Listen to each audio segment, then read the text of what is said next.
Warmth rebuilds to start the month of June. I'm meteorologist Don Paul on a cool finish to May, and welcome to my podcast, Don Paul's Bits o' Blather on weather, climate, and this time around, at least a temporary warm up.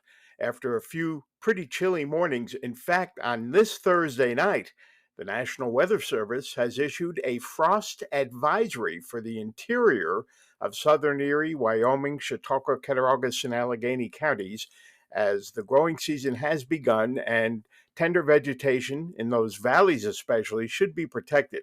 Those of you living near the Lake Erie shoreline need not worry. There won't be a frost within a few miles of the lake. And this may well be the last frost advisory, but you never know. It has happened before in a few remote parts of the southern tier.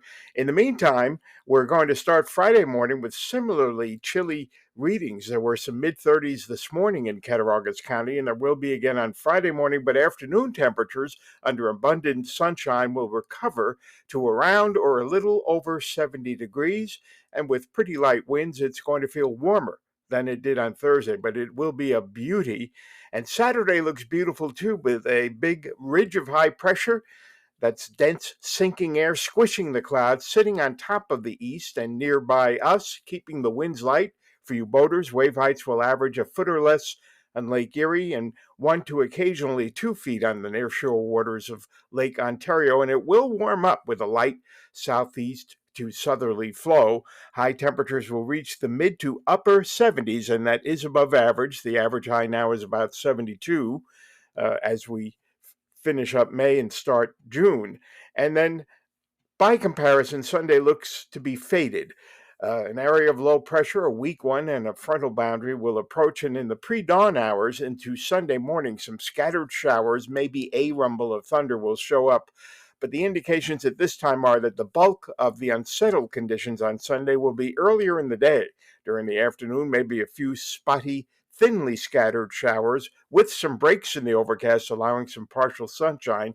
With more clouds around in general than on Saturday, temperatures will recede to the seasonable low 70s, but come back up to the low 80s on a partly sunny Monday, and the low 80s on Tuesday, but with the proximity of a frontal boundary, again, more water vapor in the air, we could see a few spotty showers or thunderstorms on a partly cloudy, somewhat muggier Tuesday. Not oppressive heat and humidity, just a little muggier, low 80s, around 80 on Wednesday, and probably a few showers or thunderstorms, but dry time most of the time. Then on Thursday, a cold front approaching us will set off some more showers and storms. A few hints, these may have a little more oomph to them.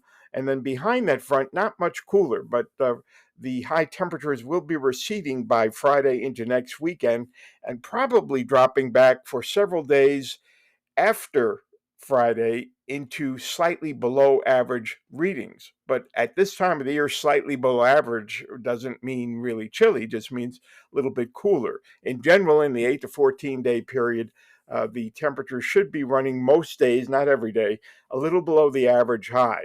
But that is not something drastic that is currently shaping up. Also, the latest on Canadian wildfire smoke, we have had some incursions into the north central and northwest lower 48 states from Canadian wildfires, but most of those wildfires have been confined to central and western Canada.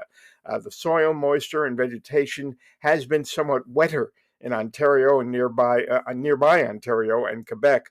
And so at this time, there are no tinderbox conditions setting up closer to the eastern Great Lakes. But as the warm weather season progresses, we could see some more favorable conditions for wildfires to begin to develop.